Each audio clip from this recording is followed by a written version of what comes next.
नमस्कार दोस्तों, स्वागत है आपका अपने यूट्यूब चैनल बिनु एजुकेशन पॉइंट में। दोस्तों आज के इस वीडियो में देखेंगे हम लोग क्लास नंबर 28 देखेंगे। ठीक है, इससे पहले हम लोग 1 से लेके 27 तक जो है सेट हम लोग लगा चुके हैं। जीके जीएस का यहाँ पर हम लोग स्पेशल क्लास देख रहे हैं। कर्मचारी बैच का दोस्तों ये क्लास है। ठीक है, ये हम लोग जो है बिहार एसएससी के लिए हम लोग तैयारी कर रहे हैं। याद रखना, ये पूर्णतः नवीनतम सिलेबस के आधार पे हम लोग ये क्लासेस कर रहे हैं।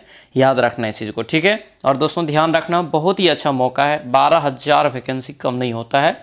अच्छे से तैयारी करेंगे जरूर सफलता मिलेगा। ठीक है, और दोस्तों ध्यान रखना, ये 1 से लेकर 27 तक का आपको प्लेलिस्ट भी मिल जाएगा। आपको एक ही प्लेलिस्ट में सारा वीडियो है, तो आप जाके वहाँ से सभी का रिवीजन जरूर करेंगे। ठीक है, तो चलिए इस वीडियो को शुरू करते हैं। वीडियो को शुरू करने से पहले सर आप इस चैनल पर नए हैं तो चैनल को जरूर सब्सक्राइब करना और इस वीडियो को दोस्तों के साथ शेयर करना। और उसमें ध्यान रखना, अगर इसका पीडीएफ चाहिए तो पीडीएफ मिल जाएगा टेलीग्राम चैनल पर। टेलीग्राम ज्वाइन करके आप पीडीएफ भी ले सकते हैं, जिसका लिंक मिल जाएगा इसी वीडियो के डिस्क्रिप्शन बॉक्स में। ठीक है, और दोस्तों ध्यान रखना, ये वीडियो आप लोगों को कैसा लगता है कमेंट करके जरूर बताना और इस वीडियो को सभी लोग लाइक जरूर कर देंगे। तो चलिए इस वीडियो को शुरू करते हैं। चलिए पहला क्वेश्चन यहाँ पे देखेंगे, क्या पूछा जा रहा है कि निम्नलिखित में से कौन सा जो है जोवियन ग्रह नहीं है। जोवियन ग्रह यहाँ पे दोस्तों नहीं है, ये पूछा जा रहा था। क्या होगा इसका राइट आंसर यहाँ से? तो देखेंगे यहाँ से मंगल ग्रह यहाँ से इसका राइट आंसर हो जाएगा। ठीक है, मंगल ग्रह। अब याद रखना, क्षुद्र ग्रह के घेरे के बाद जो दोस्तों ग्रह होता है उसे जोवियन ग्रह के नाम से हम लोग जानते हैं। इसकी कुल संख्या जो होता है टोटल आपको 4 होता है। ये चीज़ आप यहाँ से ध्यान रखेंगे, जिसमें आपका बृहस्पति, शनि, यूरेनस हो गया, उसके बाद आपका जो है नेपच्यून। ठीक है, तो ये आपको ध्यान रखना है। चलिए आगे बढ़ेंगे। नेक्स्ट क्वेश्चन यहाँ पे बताइए, क्या पूछ रहे करे कि बिग बैंग, क्या पूछ रहे, बिग बैंग की घटना कितने वर्ष पूर्व हुई थी।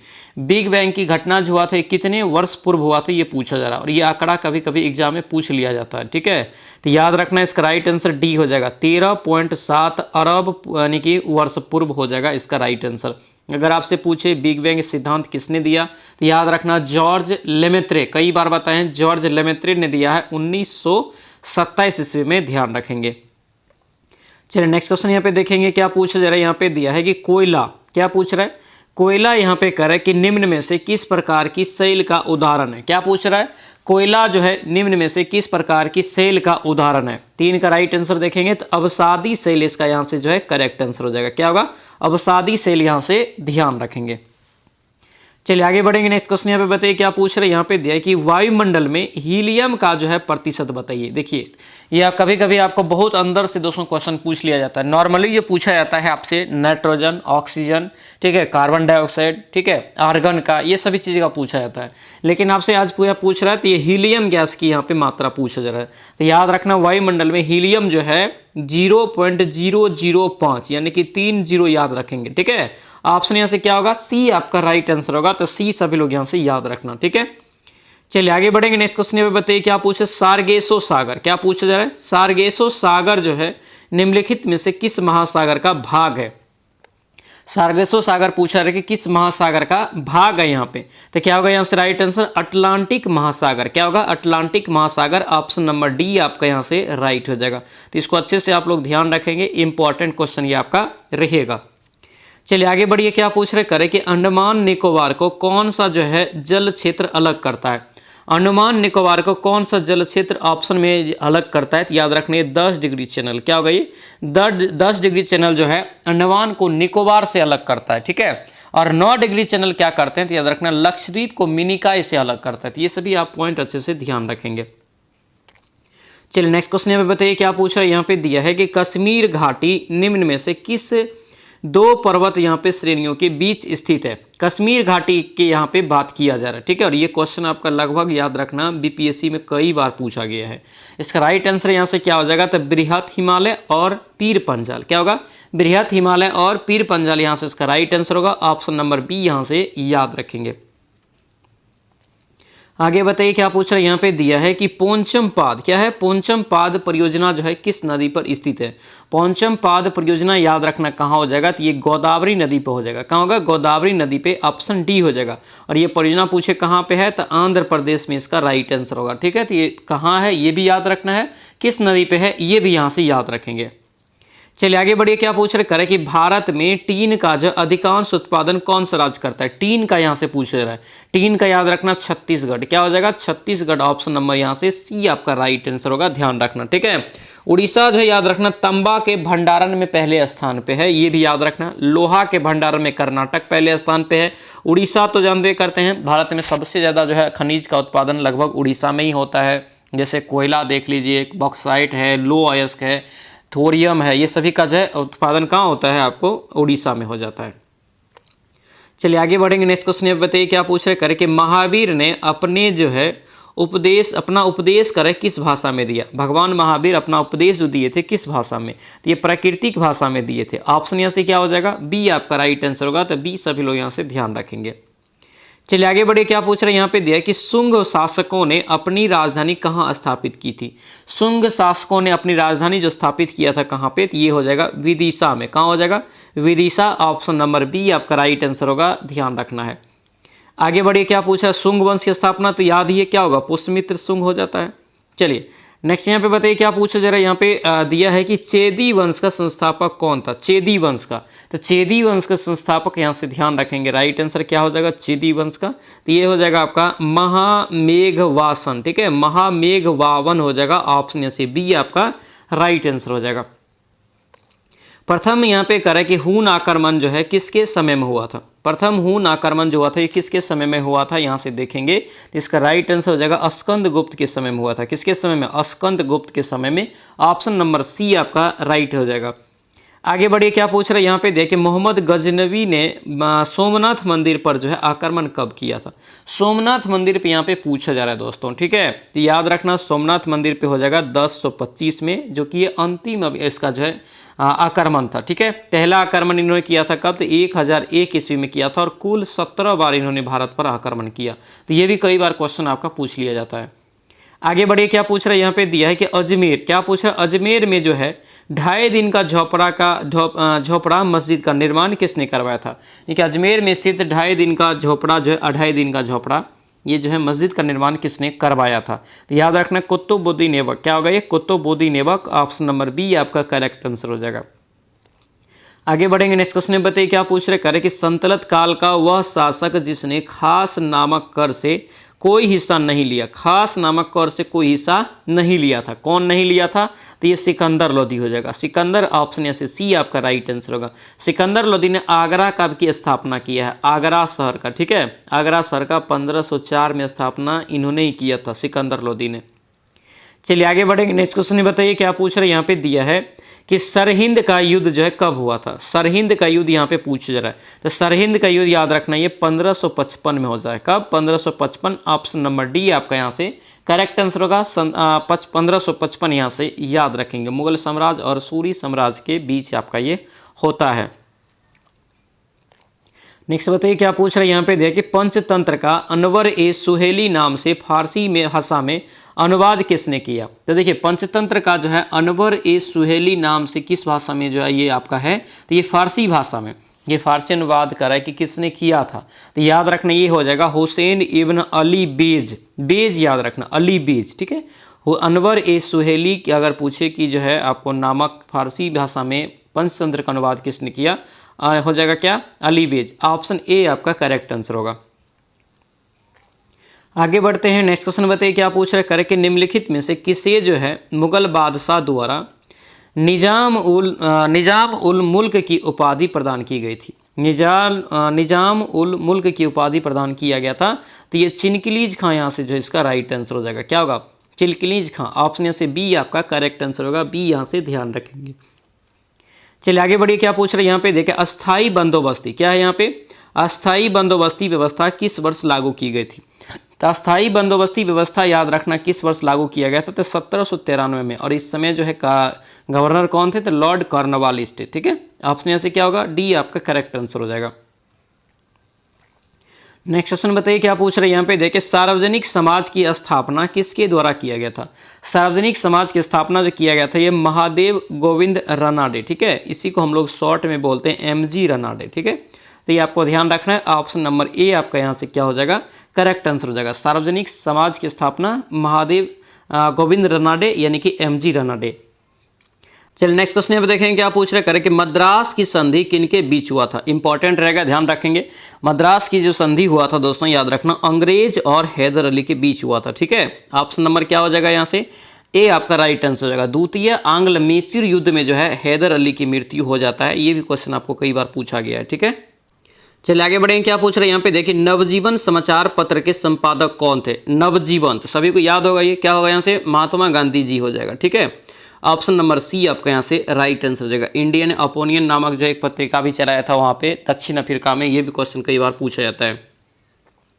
आगे बढ़िए, कागजी मुद्रा या कृत्रिम मुद्रा आर्टिफिशियल मनी है, ये क्या है? ये पूछा जाता है। ये क्या है? तो याद रखना, ये विशेष आहरण अधिकार। ऑप्शन यहाँ से क्या होगा? सी आपका राइट आंसर हो जाएगा। आगे बढ़िए, क्या पूछ रहे हैं यहाँ पे देखिए, केंद्रीय बजट में जो है पूंजीगत कौन नहीं शामिल होता है? पूंजीगत कौन नहीं शामिल होता है प्राप्तियों के अंतर्गत? निम्न में से दोस्तों आपको बताना है। तो इसका राइट आंसर देखेंगे तो निवेश हो जाएगा। क्या होगा?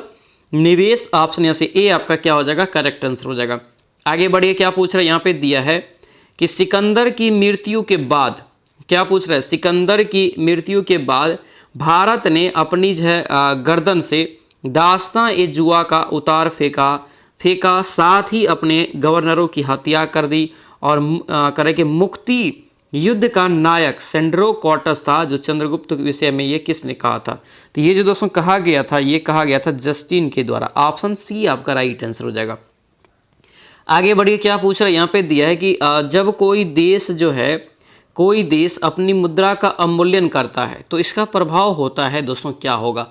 ये बताना है आप लोगों को। ऑप्शन में क्या होगा ये बताइए। तो याद रखना, ये क्या होगा? सी हो जाएगा। यानी कि 2 और 3 आपका यहाँ से सही है। निर्यात सस्ता हो जाएगा और आयात महंगा हो जाएगा। जब अवमूल्यन होता है तो निर्यात इसमें सस्ता हो जाता है, ठीक है।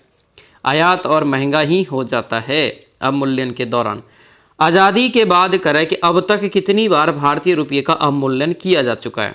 तो ये याद होगा सभी को, 3 बार। कितने बार? 3 बार। आंसर यहाँ से क्या हो जाएगा? बी आपका राइट आंसर होगा, ठीक है। कब कब हुआ है? तो याद रखना 1949 में, 1966 में और 1991 में। ये 3 आपको याद रखना है। आगे बढ़िए, क्या पूछ रहे हैं यहाँ पे दिया गया है, पूछा जा रहा है कि विदेशी मुद्रा भंडार के अंतर्गत यहाँ पे आते हैं। तो क्या होगा यहाँ से? इसका राइट आंसर डी हो जाएगा। ये सभी आपका आता है। विशेष आहरण अधिकार, एसडीआर जिसको बोलते हैं, ठीक है। आईएमएफ के पास रिजर्व कोष, स्वर्ण भंडार, विदेशी परिसंपत्तियाँ, ये सभी का जो है राइट आंसर हो जाएगा। आगे बढ़ेंगे, क्या पूछ रहे करें कि भारत में ऊनी वस्त्र की पहली मील कहाँ स्थापित किया गया था? भारत में ऊनी वस्त्र की पहली मील जो स्थापित किया गया था कानपुर में। कहाँ पर? कानपुर। ऑप्शन ए आपका राइट आंसर होगा। चलिए आगे बढ़िए, क्या पूछ रहे करें कि संसदीय शासन प्रणाली की प्रमुख विशेषता है। संसदीय शासन प्रणाली की प्रमुख विशेषता जो है क्या है? तो याद रखेंगे सी हो जाएगा। 2 और 3 यहाँ से इसका राइट आंसर होगा। यानी कि दोहरी कार्यपालिका, उसके बाद विधायिका कार्यपालिका के मध्य सामंजस्यपूर्ण संबंध। ऑप्शन से क्या होगा? सी आपका राइट हो जाएगा।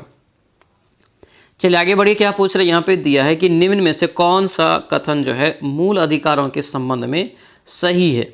सही है ये पूछा जा रहा है। तो सही है तो याद रखना ये सभी सही है। यह एक असीमित नहीं है, उसके बाद अस्थाई नहीं है और वाद योग भी आपका होते हैं। आंसर क्या होगा यहाँ से? डी हो जाएगा। ये सभी आपका कथन सही है। चलिए आगे बढ़िए, क्या पूछ रहे करें कि एक अनुच्छेद जिसके बिना संविधान जो है अर्थविहीन है, ठीक है। उस अनुच्छेद के बारे में बताना है कौन सा है। यानी कि एक अनुच्छेद जिसके बिना जो है संविधान जो है अर्थविहीन है, यह संविधान की आत्मा और हृदय है। बी आर अम्बेडकर ने का यह दोस्तों कथन जो है किस अनुच्छेद से संबंधित? तो ये अनुच्छेद जो था दोस्तों याद रखना, ये 32 अनुच्छेद 32 के बारे में जो है आपको बी आर अम्बेडकर जी ने कहा था, ठीक है। चलिए आगे बढ़िए, क्या पूछ रहे हैं यहाँ पे दिया है कि कौन लोकसभा और राज्यसभा की संयुक्त बैठक बुलाता है? तो पिछले वीडियो में ही आप लोगों को बताए थे, यहाँ पे बुलाने का काम जो करेगा दोनों के संयुक्त अधिवेशन को, वो राष्ट्रपति करेंगे। लेकिन अध्यक्षता की जब बात आएगा तब वो करेंगे लोकसभा के अध्यक्ष। तो बुला रहा है, यहाँ पे लिखा है बुला रहा है, तो क्या हो जाएगा? ये राष्ट्रपति हो जाएगा। ऑप्शन से बी आपका क्या हो जाएगा? करेक्ट हो जाएगा। आगे बढ़िए, क्या पूछ रहे हैं यहाँ पे दिया गया है कि भारतीय संविधान के किस अनुच्छेद के अंतर्गत महान्यायवादी नियुक्त की जाती है? तो महान्यायवादी की नियुक्ति अनुच्छेद 76 में। ऑप्शन से क्या होगा? ए आपका राइट आंसर हो जाएगा। आगे बढ़िए, क्या पूछ रहे करें कि भारत की जो है संचित निधि से धन निकालने के लिए निम्न में से किसका अनुमोदन अनिवार्य है? किसका अनुमोदन यहाँ पे करें अनिवार्य है? तो क्या हो जाएगा? ये संसद का दोस्तों अनुमोदन बहुत जरूरी है यहाँ पे, ठीक है।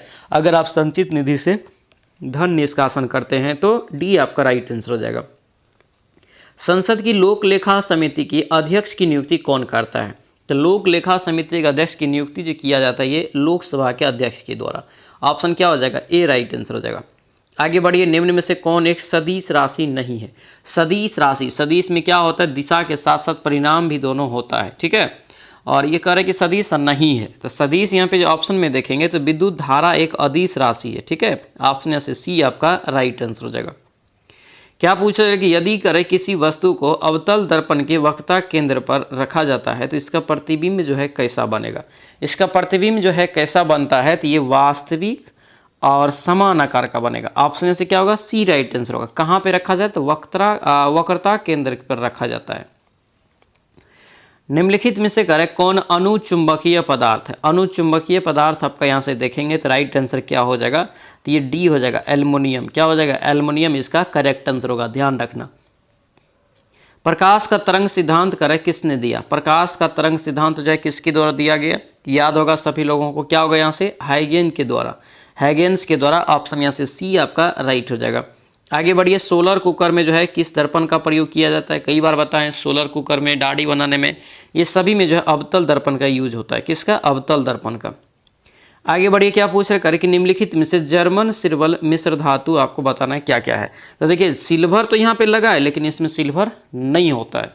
होता क्या है? CuZn, और याद रखना क्या होता है? निकेल होता है, ठीक है। CuZnNi होता है। ऑप्शन नंबर क्या हो जाएगा? डी आपका यहाँ से करेक्ट आंसर हो जाएगा। आगे बढ़िए, क्या पूछ रहा है? कौन सा गुण यहाँ पे कह रहा है कि CO2 और CO से भिन्न करता है? तो CO2 और CO से जो भिन्न है ये याद रखना, प्रकाश की उपस्थिति में जल से क्रिया। ऑप्शन सी आपका राइट आंसर होगा। कह कि स्टार फिश किस संघ का जंतु है? स्टार फिश जो है किस संघ का जंतु है? देखिए, संघ का हो जाएगा 45 का ए हो जाएगा, ये एक के यहाँ से जो है इकाइनोमार्डेटा, स्टार फिश। ऑप्शन ए आपका राइट आंसर होगा। आगे बढ़िए, क्या पूछ रहा है? क्वार्सी-योरकर योग और ये मरामस जो होता है, ये रोग जो होता है, ये मूल रूप से लगभग जो है बच्चे में देखने को मिलता है। हालांकि हो सकता है अलग अलग एज में भी, लेकिन ज़्यादातर ये आपका शिशु में देखा जाता है। तो ये जो होता है किसकी कमी से? तो याद रखेंगे ये आपका होता है प्रोटीन के कमी से। किसके कमी से? प्रोटीन के कमी से आपका होता है। आगे बढ़ेंगे, विटामिन 3 के दोस्तों करें कि उपाय में उपापचय सहायक कौन सा है? Vitamin B3। तो इसका राइट आंसर यहाँ से क्या होगा? ए हो जाएगा। क्या होगा ये? ट्रिप्टोफेन और एमिनो अम्ल। ऑप्शन से ए आपका राइट आंसर होगा। नेक्स्ट क्वेश्चन यहाँ पे पूछ रहा है कि मस्तिष्क का कौन सा भाग जो है शरीर का तापकरण नियंत्रित करता है? मस्तिष्क का कौन सा भाग शरीर का तापकरण नियंत्रित करता है? इसका राइट आंसर यहाँ से हाइपोथैलेमस। क्या होगा ये? हाइपोथैलेमस हो जाएगा। ऑप्शन यहाँ से बी आपका राइट आंसर होगा। ये मस्तिष्क में आपका होता है, ये भी आपको कन्फ्यूजन हो जाएगा तो याद रखना। और ये तापमान को शरीर में क्या करता है? नियंत्रित करने का काम करता है। आगे बताइए, क्या पूछ रहे हैं? यहाँ पे दिया है कि कौन सा जो है हार्मोन वृद्धि रोधक पदप हार्मोन है? वृद्धि रोधक, इसका राइट आंसर हो जाएगा एक्स, यहाँ पे जो है अवशेषिक अम्ल हो जाएगा। ऑप्शन यहाँ से सी आपका राइट आंसर, सॉरी डी आपका यहाँ से राइट आंसर होगा। चलिए आगे बढ़िए, प्रोटीन का पाचन शरीर के किस अंग में से प्रारंभ होता है? तो प्रोटीन का जो पाचन प्रारंभ होता है अब क्या होगा ये?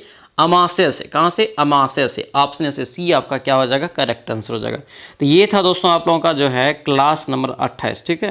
कैसा लगा क्लास? सभी लोग कमेंट करके ज़रूर बताना। जो भी नए हैं चैनल को भी सब्सक्राइब कर लेंगे और लाइक भी इस वीडियो को जरूर कर देंगे, ठीक है। तो चलिए मिलते हैं अब नेक्स्ट वीडियो में, नेक्स्ट क्लास में। तब तक के लिए जय हिंद।